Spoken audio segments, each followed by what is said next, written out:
अस्सलाम वालेकुम स्टूडेंट्स, आज की क्लास में हम फॉर्म्स ऑफ वर्ब समझेंगे। सही है, छोटी सी वीडियो में फॉर्म्स ऑफ वर्ब हम समझ लेंगे क्योंकि फॉर्म्स ऑफ वर्ब बहुत इंपॉर्टेंट है टेंसेस में। ठीक है, और वैसे भी एग्ज़ाम्स में पूछी जा सकती हैं कि ये वर्ब की कौन सी फॉर्म है और इसको किसी और फॉर्म में कन्वर्ट करने को दे सकते हैं। ठीक है,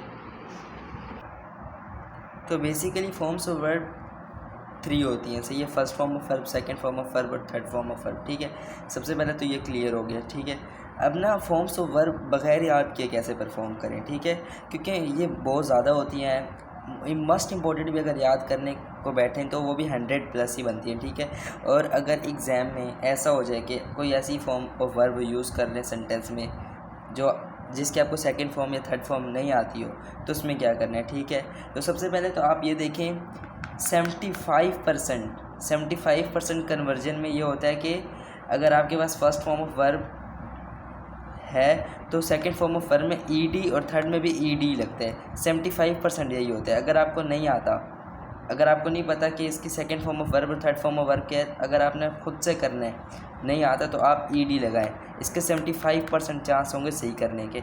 बाकी 15% ऐसा होता है कि तीनों चेंज है, जैसे ये ब्रेक, ब्रोक, ब्रोकन है, तीनों चेंज है। और यहाँ पर सिर्फ 10% ऐसा होता है कि तीनों सेम हो। सही है, ये बहुत कम ही होता है और ये भी बहुत कम होता है, लेकिन ये सबसे ज़्यादा होता है कि सेकंड फॉर्म ऑफ वर्ब में ईडी, थर्ड में ईडी, जबकि फ़र्स्ट में ईडी नहीं है। सही है, तो ये बहुत ज़्यादा होता है। अगर आप कभी लर्निंग के लिए बैठें या देखें भी कि बुक से आप फॉर्म्स ऑफ वर्ब भी याद करें तो आप ये बात नोटिस करेंगे कि ये वाला रूल बहुत ज़्यादा अप्लाई होता है फॉर्म्स ऑफ वर्ब में।